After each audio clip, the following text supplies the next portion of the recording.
ಕ್ಲಾಸಿಗೆ ಬರೋಕ್ಕಿಂತ ಮುಂಚೆ ಇವನ್ನ ಮಾಡಬೇಕು ಅಫರ್ಮೇಶನ್. ನೀವು 21 ದಿನದಲ್ಲಿ ನೀವೇ ಹೇಳ್ತೀರಿ ಸರ್ ನನಗೆ ಒಂದು ಚೂರು ನೆಗೆಟಿವ್ ಥಾಟ್ಸೇ ಬರಲ್ಲ ಸರ್, ಫುಲ್ ಡೇ ಆಕ್ಟಿವ್ ಇರ್ತೀನಿ ಸರ್, ಅಯ್ಯೋ ನನಗೆ ಒಟ್ಟು ಜೋಶಲ್ಲಿ ನಂದು ಈ ಸರಿ ಜಾಬ್ ಪಕ್ಕ ಅನ್ನೋ ಜೋಶಲ್ಲಿ ಇರ್ತೀನಿ ಅಂತ ನೀವೇ ಹೇಳ್ತೀರಿ. Next visualisation. ಓಕೆ, ಈಗ ನಾನು ನಿಮ್ಗೆ ಇದು ಲಾ ಆಫ್ ಅಟ್ರಾಕ್ಷನ್ ಹೇಳ್ತೀನಿ, ಬ್ರೈನ್ ಕೂಡ ಶಾರ್ಪ್ ಮಾಡಿಸ್ತೀನಿ. ಇನ್ನು ಎಕ್ಸಾಮ್ ಹಾಲ್ ಅಲ್ಲಿ ಕುಂತ್ರ ಸಾಕು ನೀವು ವಾ ವಾ ವಾ ವಾ ಹಿಂಗ್ ಕ್ವಶನ್ಸ್ ನೋಡಿ ಅನ್ಬೇಕು, ಆ ತರ ಮಾಡಿಸ್ತೀನಿ. ಥಿಂಕ್ ಮಾಡ್ಬೇಕು ನೀವು. ಓಕೆ, ನಾನೀಗ ಅರ್ಧ ತಾಸು ಏನ್ ಮಾಡಿಸ್ತೇನೆ ನಿಮ್ಗೆ, ಥಿಂಕ್ ಮಾಡಿಸೋದನ್ನ ಮಾಡ್ತೆ. 21 ದಿನದಲ್ಲಿ ನಿಮ್ ಬ್ರೈನ್ ತುಂಬಾ ಶಾರ್ಪ್ ಆಗುತ್ತೆ. ಅದು ಬಿಟ್ಬಿಡಿ, ಅದು ನಿಮ್ಗೆ ಗೊತ್ತಾಗುತ್ತೆ. 5 ತಾಸಲ್ಲಿ 10 ತಾಸಲ್ಲಿ ಓದೋದನ್ನ 5 ತಾಸದಲ್ಲಿ ಓದ್ ಮುಗಿಸ್ತೀರಾ, ಅದು ನಿಜ ಆಗುತ್ತೆ. Next law of attraction. Mind ನ ನಾವು ನಮ್ ಕಂಟ್ರೋಲ್ ಅಲ್ಲಿ ಇಟ್ಕೊಂಡ್ರೆ ಸೂಕ್ತ ಮನಸ್ಸು, ಈ ಸೂಕ್ತ ಮನಸ್ಸನ್ನ ನಾವು ಪ್ರೋಗ್ರಾಮ್ ಮಾಡಿದ್ರೆ, ಸೂಕ್ತ ಮನಸ್ಸನ್ನ ಪ್ರೋಗ್ರಾಮ್ ಮಾಡಬೇಕು ಅಂತಂದ್ರೆ ನಮ್ಗೆ ಈ ಜಾಗೃತ ಮನಸ್ಸು ಇದೆ ಅಲ್ಲ, ಈ ಜಾಗೃತ ಮನಸ್ಸು ಇದು ಒಂಥರ ಮಾಯಾ ಇದ್ದಂಗೆ. ಇದು ನಮ್ಗೆ ನೆಗೆಟಿವ್ ಥಾಟ್ಸ್ ಗಳನ್ನ ಕೊಡುತ್ತೆ. ಯಾವಾಗ ನೀವು ಎಕ್ಸ್ಪೆಕ್ಟೇಷನ್ ಮಾಡ್ತೀರಾ ಅಥವಾ ಯಾವುದೇ ಒಂದು ವಸ್ತುವ ಮೇಲೆ ನಿಮ್ಗೆ ಅಟ್ಯಾಚ್ಮೆಂಟ್ ಇತ್ತು ಅಂದ್ರೆ ನೆಗೆಟಿವ್ ಥಾಟ್ಸ್ ಬರುತ್ತೆ. ಈಗ ಒಂದು ತಾಯಿಗೆ ತನ್ನ ಮಗು ಮೇಲೆ ಒಂದು ಅಟ್ಯಾಚ್ಮೆಂಟ್ ಆಯ್ತಾ, ಆ ತಾಯಿಗೆ ಪ್ರತಿ ಸತನು ಭಯ ಆಗ್ತಿರುತ್ತೆ, ಎಲ್ಲಾದ್ರೂ ನನ್ನ ಮಗ ಬಿದ್ದು ಬಿಡ್ತಾನೋ, ಆಯ್ತಾ ನನ್ನ ಮಗಗೆ ಏನಾರ ಆಗ್ಬಿಡುತ್ತಾ. ಬೇಕಾದ್ರೆ ತಾಯಿ ಕೇಳಿದು ಭಯ ಇರುತ್ತೆ ಇಲ್ಲ ಅಂತ. ಯಾಕೆ ನೆಗೆಟಿವ್ ಥಾಟ್ಸ್ ಬರುತ್ತೆ ಆ ತಾಯಿಗೆ, ಯಾಕೆ ನೆಗೆಟಿವ್ ಥಾಟ್ಸ್ ಬರುತ್ತೆ ಅಂದ್ರೆ ಅಟ್ಯಾಚ್ಮೆಂಟ್ ಇದೆ, ತಾಯಿಗೆ ಅಟ್ಯಾಚ್ಮೆಂಟ್ ಇರೋದಕ್ಕೆ. ಆಯ್ತಾ. ನೆಕ್ಸ್ಟ್ ಎಕ್ಸ್ಪೆಕ್ಟೇಷನ್ ಇದ್ದಾಗೂ ನಿಮ್ಗೆ ನೆಗೆಟಿವ್ ಥಾಟ್ಸ್ ಬರುತ್ತೆ.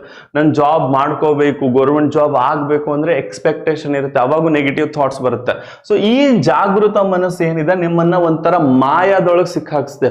ಆಗ್ಲಿಲ್ಲ ಅಂದ್ರೆ ಏನು, ಯಾರೋ ಒಬ್ರು ಬರ್ತಾರೆ, ಏನೋ ಇಷ್ಟು ವರ್ಷದಿಂದ ಓದ್ತಾ ಇದೀರಿ ಇನ್ನೂ ಆಗ್ತಿಲ್ಲ, ಫುಲ್ ಡೇ ನಿಮ್ಗೆ ಅದೇ ಗುಂಗಲ್ ಇರ್ತೀರ, ಅದನ್ನ ಮಾಯ ಒಳಗೆ ಸಿಕ್ಕಾಕ್ಸುತ್ತೆ. ಸೊ ಇದನ್ನ ನಾವು ಈಗ 21 ದಿನ ಪ್ರೋಗ್ರಾಮ್ ಮಾಡಿದಾಗ, ಒಂದು ಸೂಕ್ತ ಮನಸ್ಸು ಪ್ರೋಗ್ರಾಮ್ ಮಾಡೋದು ಪಾಸಿಟಿವ್ ಆಗಿ ಮಾಡಬೇಕು. 21 ದಿನ ಮಾಡಾದ್ಮೇಲೆ ನಿಮ್ಗೆ ಈ ನೆಗೆಟಿವ್ ಥಾಟ್ಸ್ ಬರಲ್ಲ. ನಮಗ್ ಪ್ರಾಬ್ಲಮ್ ಏನು, ನಾವು ಸುಮ್ ಕುತ್ಕೊಂಡು ಓದ್ತಾ ಇರ್ತೀವಿ, ಏನೋ ಒಂದು ನೆಗೆಟಿವ್ ಥಾಟ್ಸ್ ಬಂತು, ಇಂಟ್ರೆಸ್ಟ್ ಹೋಗ್ಬಿಡುತ್ತೆ. ಈಗ ಓದ್ತಿರ್ತೀವಿ, ರೀಲ್ಸ್ ನೋಡೋಣ, ಇಲ್ಲ ಒಂದು 5 ನಿಮಿಷ ಮೊಬೈಲ್ ನೋಡೋಣ ಅಂತೀವಿ, 2 ತಾಸು ಹೋಗ್ಬಿಡುತ್ತೆ. ಸೊ ಹಿಂಗೆ ಕುಂತ್ರು ಓದಕ್ ಆಗ್ತಿಲ್ಲ ಅಂದ್ರೆ ನಮ್ಮ ಮೈಂಡ್ ಪ್ರೋಗ್ರಾಮ್ ಆಗಿಲ್ಲ. ಇಷ್ಟು ದಿನದಿಂದ ನೆಗೆಟಿವ್ ಪ್ರೋಗ್ರಾಮ್ ಆಗಿದೆ, ಇವತ್ತಿಂದ ಪಾಸಿಟಿವ್ ಆಗಿ ಪ್ರೋಗ್ರಾಮ್ ಆಗುತ್ತೆ. ನೀವು ಮೈಂಡ್ ಸೂಕ್ತ ಮನಸ್ಸನ್ನ ಫುಲ್ ಪಾಸಿಟಿವ್ ಆಗಿ ಮಾಡ್ಕೊಳ್ಳಿ. Attraction, law of attraction, what you think you become. ನೀವ್ ಏನ್ ಅನ್ಕೋತೀರಾ ಅದೇ ಆಗ್ತೀರಾ. ಸರಿ, ಸೂಕ್ತ ಮನಸ್ಸಲ್ಲಿ ನೀವು ಪಾಸಿಟಿವ್ ಹಾಕ್ಬೇಕು. ಒಂದು ಗ್ರಾಟಿಟ್ಯೂಡ್. ಗ್ರಾಟಿಟ್ಯೂಡ್ ಅಂದ್ರೆ ಕೃತಜ್ಞತೆ ಸಲ್ಲಿಸ್ಬೇಕು.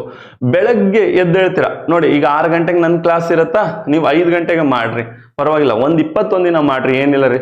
ನಿದ್ದೆ ಮಾಡ್ತೇವೆ ನಾವು, ಸತ್ ಮೇಲೂ ನಿದ್ದೆ ಮಾಡಿದ್ರು ಯಾರ ಬಂದು ನಮ್ಗೆ ಎಬ್ಸಲ್ಲ ರೀ. ಇಷ್ಟು ದಿನ ಸತ್ತಿದಾರಲ್ಲೇ ಸಾಕು, ಬಹಳ ದಿನ ಆಯ್ತು ನೀನು ನಿದ್ದೆ ಮಾಡ್ತಾ, ಎದ್ದೇಳು ಕೆಲಸ ಇದೆ ಅಂತ ಯಾರು ಎಬ್ಬಿಸ್ತಾರ? ಇಲ್ಲ. ಪರ್ಮನೆಂಟ್ ನಿದ್ದೆಯಲ್ಲಿ ಇರ್ತೀವಿ. ಅದಕ್ಕಿಂತ ಮುಂಚೆ ನಿದ್ದೆ ತ್ಯಾಗ ಮಾಡಿ ಅಂತ ಹೇಳ್ತಿಲ್ಲ, 6 ತಾಸು ನಿದ್ದೆ ಮಾಡಿ ಸಾಕು. ನಿನ್ನೇನು ಕ್ಲಾಸಲ್ಲಿ ಹೇಳಿದ್ದೀನಿ, ಇದೆಲ್ಲ ಒಂಥರ ಗಿಮ್ಮಿಕ್ ನಡೀತಾ ಇರೋದು. ಇಷ್ಟು ತಾಸು ನಿದ್ದೆ ಮಾಡಿದ್ರೆ ಆರೋಗ್ಯವಾಗಿರ್ತ, ಹಂಗೇನಿಲ್ಲ. 6 ತಾಸು ನಿದ್ದೆ ಸಾಕು. ನೀವು 4 ತಾಸು, ಈಗ ನೀವು ಈ ತರ ಮೈಂಡ್ ಏನೋ ಶಾರ್ಪ್ ಮಾಡ್ಕೋತಾ ಇದೀರಲ್ಲ, ಬ್ರೈನ್ ಶಾರ್ಪ್ ಮಾಡ್ಕೋತಿರಲ್ಲ, ಈ ತರ ಮಾಡಿದ್ರೆ 4 ತಾಸು ನಿದ್ದೆನೂ ಸಾಕು. ನಿದ್ದೆ ಯಾರಿಗ್ ಬೇಕು? ನಿದ್ದೆ ನಮ್ಗೆ ಮನಸ್ಸಿಗೆ ಬೇಕು. ಬರೀ ನೆಗೆಟಿವ್ ಯೋಚನೆ ಮಾಡ್ತಾ ಇದ್ರೆ ಬಾಡಿ ಸುಸ್ತಾಗುತ್ತೆ. ಆಮೇಲೆ ನೆನ್ಪಿಟ್ಕೊಳ್ಳಿ, ನೀವು ಈಗ ಪ್ರೆಸೆಂಟ್ ಅಲ್ಲಿ ಮಾತ್ರ ಇರೋಕ ಸಾಧ್ಯ. ಹಿಂದೆನೂ ಇರಕ್ಕಾಗಲ್ಲ, ಮುಂದೆನೂ ಇರಕ್ಕಾಗಲ್ಲ. ಬಾಡಿ ಪ್ರೆಸೆಂಟ್ ಅಲ್ಲಿ ಇದೆ, ಮೈಂಡ್ ಮಾತ್ರ ಫ್ಯೂಚರ್ ಅಲ್ಲಿ ಇರುತ್ತೆ, ಇಲ್ಲ ಪಾಸ್ಟ್ ಅಲ್ಲಿ ಇದ್ರೆ ಬ್ಯಾಲೆನ್ಸ್ ತಪ್ಪು ಹೋಗುತ್ತೆ. ಅವಾಗ್ಲೇನೆ ಪ್ರಾಬ್ಲಮ್. ಈ BP ಶುಗರ್ ಹೆಂಗ್ ಬರುತ್ತೆ?